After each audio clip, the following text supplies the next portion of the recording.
এখনো পর্যন্ত আমরা ভুয়া মুক্তিযোদ্ধার সমস্ত কালিমা বহন করে চলেছি।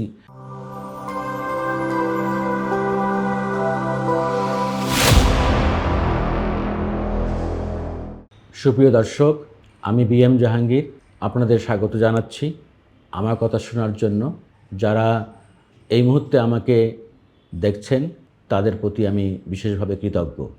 আমি একটা বিষয় নিয়ে আপনাদের সঙ্গে আলাপ করব, এটি ভাবছিলাম গত দুদিন থেকে। সেটি যারা এই দ্বিতীয় মুক্তিযুদ্ধের মহানায়ক আমাদের ছাত্র জনতা, তাদের বিষয়ে আমি একটি গুরুত্বপূর্ণ কথা সামনে নিয়ে আসতে চাই।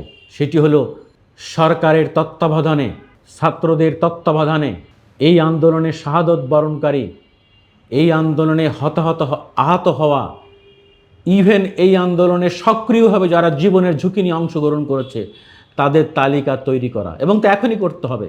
আমাদের সামনে একটি তিক্ত অভিজ্ঞতা রয়েছে যে মহান মুক্তিযুদ্ধে 1971 সালে যারা অংশগ্রহণ করেছিলেন তাদের তালিকা এই বাংলাদেশে আমরা এই 53-54 বছরে করতে পারি নাই। আমরা ব্যর্থ হয়েছি।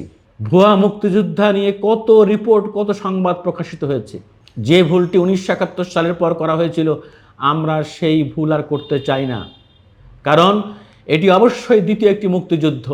1971 সালে 9 মাসে রক্তক্ষয়ী সশস্ত্র সংগ্রামের মধ্য দিয়ে 30 লাখ শহীদের আত্মত্যাগের মধ্য দিয়ে আমরা একটি স্বাধীন ভূখণ্ড পেয়েছিলাম।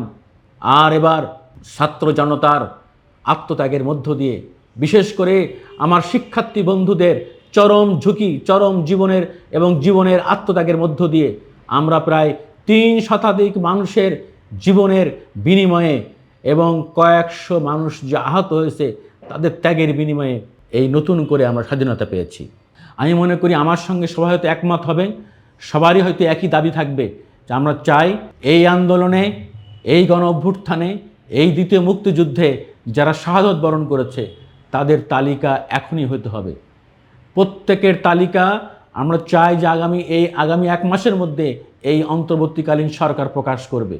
এবং যারা আহত হয়েছে, গুলিবিদ্ধ হয়েছে, যারা পঙ্গু হয়েছে, যারা অন্ধত্ব বরণ করেছে, প্রত্যেকের ক্যাটাগরি 19 তালিকা হতে হবে, নাম পরিচয় সহ।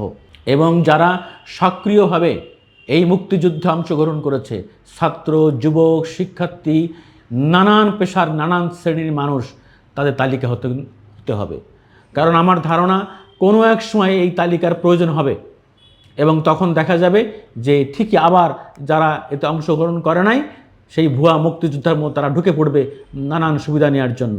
এখনো পর্যন্ত আমরা ভুয়া মুক্তিযোদ্ধার সমস্ত কালিমা বহন করে চলেছি। আমার চোখের সামনে আমি দেখেছি প্রশাসনে যারা বিতর্কিত, যারা মুক্তিযুদ্ধ করে নাই, তারা সনদ নিয়ে তারা কিভাবে সুবিধা নিয়েছে এবং ভুয়া মুক্তিযোদ্ধার সনদে তার সন্তানরা চাকরি পেয়েছে। অতএব আমরা এখান থেকে বেরিয়ে আসতে চাই। আমরা চাই সরকার দায়িত্ব গ্রহণ করবে এবং করার পরে এই কাজটি তারা করবে। তাই আমার অনুরোধ থাকবে, আমরা যে ভুয়া মুক্তিযোদ্ধার বোঝা বহন করেছি স্বাধীনতা এত বছরে, এতগুলো সরকার দায়িত্ব পালন করলেও কোনো সরকারই একটি বিশ্বাসযোগ্য, গ্রহণযোগ্য মুক্তিযোদ্ধা তালিকা করতে পারে নাই। আমরা চাই যে খুব দ্রুত, অতি দ্রুত নতুন সরকার দায়িত্ব নেওয়ার 1 মাসের মধ্যে এই কাজটি আমাদের করতে হবে। একেবারেই রাষ্ট্রীয়ভাবে একটি লিখিত ছাপার অক্ষরে আমাদের সামনে থাকতে হবে। প্রয়োজনে একটি ভিডিও ডকুমেন্টারি করে রাখতে হবে এবং যারা এই মুক্তিযুদ্ধে শাহাদত বরণ করেছে তাদেরকে বীরের মর্যাদা দিতে হবে। যারা আহত হয়েছে তাদেরকে যোগ্য সম্মান জানাতে হবে এবং তাদেরকে রাষ্ট্রীয়ভাবে সুবিধা দিতে হবে।